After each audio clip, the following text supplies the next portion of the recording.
How to remove Facebook account from Instagram. Hello guys, this is Atticus and welcome back to App Hacks.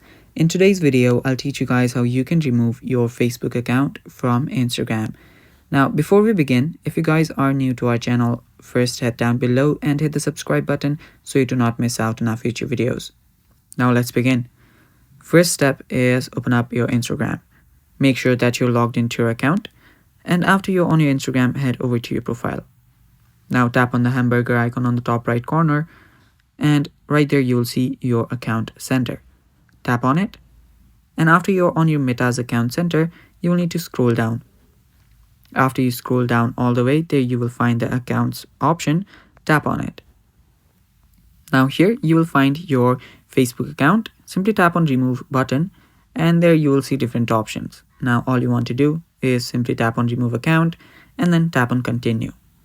After you tap on continue, it will just take you to another page right here.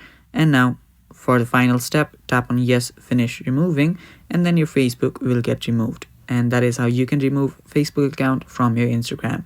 And that is all for this video, guys. Thanks for watching. Stay tuned for more, and bye bye.